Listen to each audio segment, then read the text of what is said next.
নমস্কার বন্ধুরা, মিটমিরা চ্যানেলে আপনাদের সকলকে জানাই স্বাগতম। আশা করি আপনারা সকলে ভালো আছেন। তো আসুন, আজকে আপনাদের জন্য নিয়ে এসেছি নতুন একটি রেসিপি।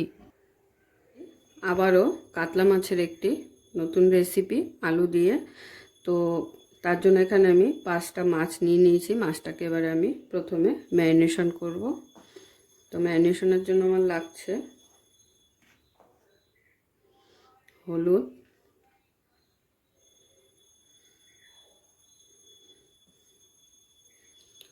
নুন,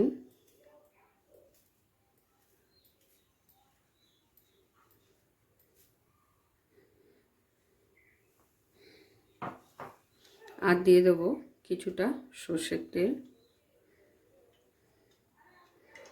এবারে খুব ভালো করে মাছগুলো হাত দিয়ে নুন হলুদটা মাখিয়ে নেব, যাতে মাছের সারা গায়ে নুন হলুদটা খুব ভালোভাবে মেখে যায়।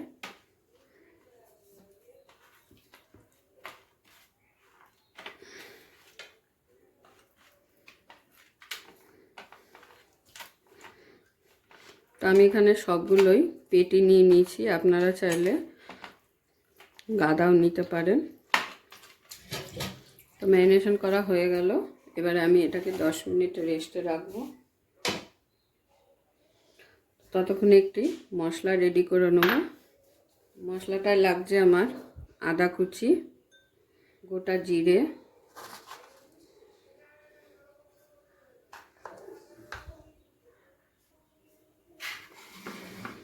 আর দিয়ে দেবো কটা শুকনো লঙ্কা। যারা ঝাল খেতে পছন্দ না করেন তারা শুকনো লঙ্কাটা ইচ্ছা হলে বীজগুলো ফেলে নিতে পারেন। তো এখানে আমি 5টা শুকনো লঙ্কা নিয়ে নিয়েছি। এটাকে এবারে জল দিয়ে ভিজিয়ে নেব 10 মিনিটের জন্য, যাতে করে পেস্টটা খুব ভালোভাবে হয়ে যায়। এতে জিরেটাও ভালোভাবে ভিজে যাবে আর লঙ্কাগুলো সুন্দর ভিজে নরম হয়ে যাবে। তো সেই জন্য 10 মিনিটের জন্য এটাকে ভিজিয়ে রাখছি। এরপরে আমি মাছগুলোকে ফ্রাই করে নেব। প্রথমে মাছ ভাজার জন্য আমি এখানে কড়াই বসিয়ে দিয়েছি। কড়াইতে দিয়ে দেবো এবারে সর্ষের তেল। তো তেলটা কিন্তু এবার গরম হয়ে গেছে। এবারে তেলের মধ্যে দিয়ে দেব সামান্য পরিমাণ একটু নুন। এতে করে কি হবে, যখন মাছটা ভাজবো মাছটা কিন্তু তেলে কড়াইয়ের গায়ে লাগবে না। তো এটা কিন্তু একটা নতুন টিপস আপনাদের জন্য। তো এবার আমি মাছগুলো দিয়ে দিচ্ছি এক এক করে।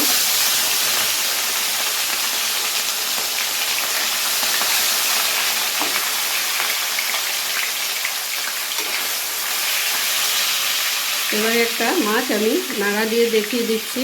এই দেখুন, মাছ কিন্তু কড়াইয়ের গায়ে লাগবে না। তো এইভাবে যদি একটু হালকা নুন ছিটিয়ে মাছ ভাজেন, কড়াইয়ের গায়ে কিন্তু মাছগুলো লাগে না। তো মাছে যেহেতু আলু দেবো, তো মাছটা ভাজা বসিয়ে আমি এবারে আলুগুলোকে কেটে নেব। এখানে আমি 3টে আলু একটু চোকলা ছাড়িয়ে নিয়েছি। এবারে আলুগুলোকে কেটে পিস করে নেব। তো আলুগুলোকে এরকম লম্বা লম্বা করে কেটে নেব।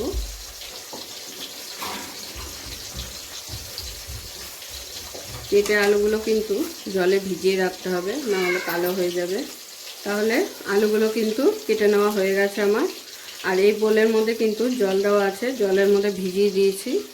তো আবার চলে যাব মাছ ভাজতে। তো দেখুন, মাছগুলো কিন্তু ওই পিঠটা ভাজা হয়ে গেছে। এবারে আমি উল্টে দিচ্ছি।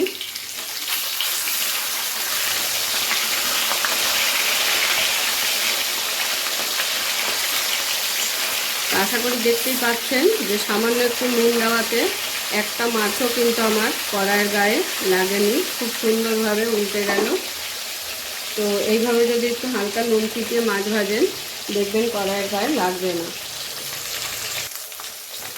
তো মাছগুলো কিন্তু খুব ভালোভাবে আমি লাল লাল করে ভেজে নিয়েছি। এবারে মাছগুলোকে তুলে নেব। একইভাবে বাকি মাছগুলো ভেজে নেব। একইভাবে বাকি মাছ দুটো ভেজে নেওয়া হয়ে গেছে। এবারে এই একই তেলের মধ্যে আলুগুলোকেও ভেজে নেব একটু।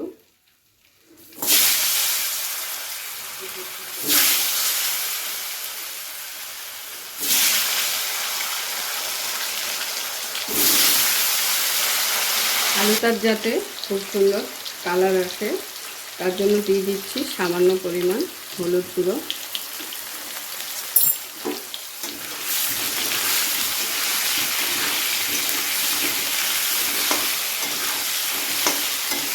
আলুগুলো ভেজে নেওয়া হয়ে গেছে লাল লাল করে। দেখুন সামান্য হলুদ দেওয়াতে কিন্তু আলুর কালারটা খুব সুন্দর এসেছে। এবারে আলুগুলোকেও তুলে নেব। তো এবারে এখানে আর একটু তেল অ্যাড করে নেব। প্রথমেই ফোড়নের জন্য দিয়ে দিচ্ছি একটা তেজপাতা, একটা দারচিনি, দুটো এলাচ। এবারে ফোড়নটাকে ভালো করে তেলের সাথে নেড়ে চেড়ে নেব।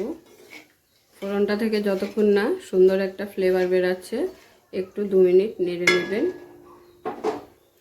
এরপরে দিয়ে দিচ্ছি কোচানো আদা কুচিটা দিয়ে একটু নেড়ে নিয়ে দিয়ে দিচ্ছি এখানে পেঁয়াজ বাটা।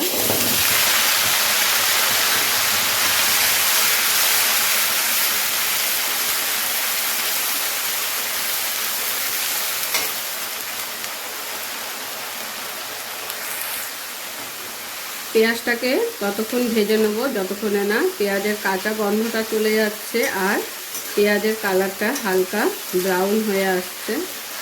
পেঁয়াজটাকে দেখুন খুব ভালোভাবে ভেজে নিয়েছি। 2 থেকে 3 মিনিট সময় নিয়ে পেঁয়াজটা থেকে তেল ছাড়ছে আর পেঁয়াজটার কালারটাও কিন্তু সুন্দর ব্রাউন কালার হয়ে গেছে। এখন আমি দিয়ে দেবো যে গোটা জিরে, শুকনো লঙ্কা আর আদাটা ভিজিয়ে রেখেছিলাম সেটার একটা পেস্ট বানিয়ে রেখেছি, এটা দিয়ে দেবো। আর এর সঙ্গে দিয়ে দেবো এখানে 7 থেকে 8 কোয়া রসুন বাটা আছে। আপনারা চাইলে পেস্টটা একসাথেও বানিয়ে নিতে পারেন। এবারে পেঁয়াজের সাথে খুব ভালোভাবে এই মশলাটাকে কষিয়ে নেব যতক্ষণে না রসুনের কাঁচা গন্ধটা চলে যাচ্ছে। তো দেখুন মশলাটার গা থেকে তেল ছাড়া শুরু করে দিয়েছে। খুব ভালোভাবে কষিয়ে নিয়েছি পেঁয়াজের সাথে। এবার এখানে কিছু গুঁড়ো মশলা অ্যাড করব। প্রথমেই দিয়ে দিচ্ছি রঙের জন্য কাশ্মীরি লঙ্কা গুঁড়ো,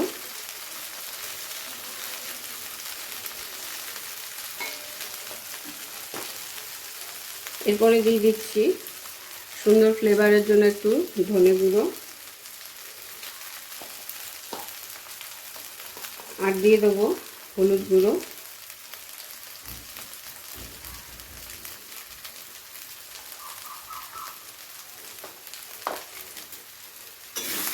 এরপরে সমস্ত মশলাকে ভালোভাবে মিশিয়ে নেব।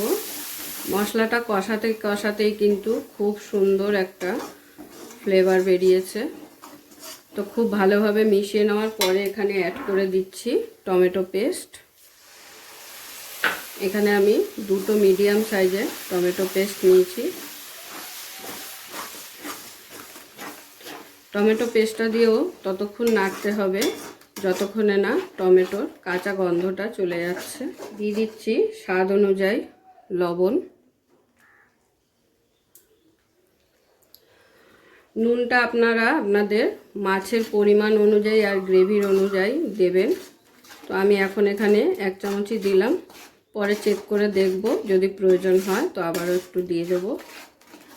তো খুব ভালোভাবে কিছুটা সময় ধরে কিন্তু টমেটোটাকে এইভাবে কষিয়ে নেব যাতে টমেটোরও কাঁচা গন্ধটা চলে যায়। মশলার কিন্তু যত কষাবেন যে কোনো তরকারি রান্নার স্বাদ কিন্তু ততই ভালো আসবে। খুব ভালোভাবে আমি কষিয়ে নিয়েছি। এবারে দিয়ে দেবো ভেজে রাখা আলুগুলো।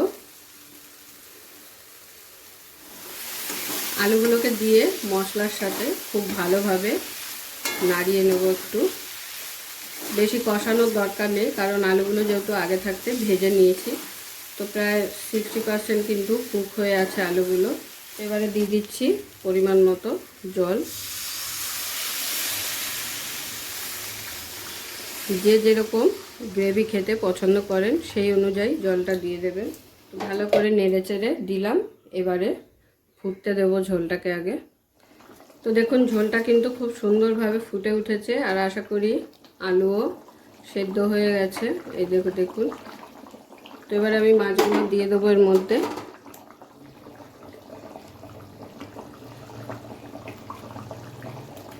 গরম গরম ভাতের সাথে যদি এরকম ঝোল থাকে তাহলে কিন্তু আর কিছুই লাগে না। তো এবার একটু নেড়ে দিচ্ছি হালকা করে, আরও কিছুক্ষণ একটু ফুটিয়ে নেব যেহেতু মাছগুলো দেওয়া হয়েছে। তো আমার কাতলা মাছের রেসিপি কিন্তু তাহলে একদম ফাইনালি রেডি হয়ে এসেছে। তো এটাকে ফিনিশ করব কটা কাঁচা লঙ্কা চেরা, একটু বড় বড় করে কেটে নেওয়া টমেটো, আর একটু ধনেপাতা কুচানো। তো দেখতেই পেলেন কত সহজ পদ্ধতিতে আর একদমই ঘরোয়া উপকরণ দিয়ে আমি এই স্পেশাল রেসিপিটা করে ফেললাম। একঘেয়েমি কাতলা মাছের আলু দিয়ে ঝোল খেতে খেতে যদি বোর হয়ে থাকেন তো এরকম একবার বানিয়ে খেয়ে দেখবেন, আশা করি সকলের ভালো লাগবে। তো আজকের রেসিপিটা সকলের কেমন লাগলো অবশ্যই কমেন্টে জানাবেন, আপনাদের কমেন্টের আশায় থাকবো আর কমেন্টের উত্তরও দেব। তো এবার আমি গরম গরম প্লেটে সার্ভ করে নেব।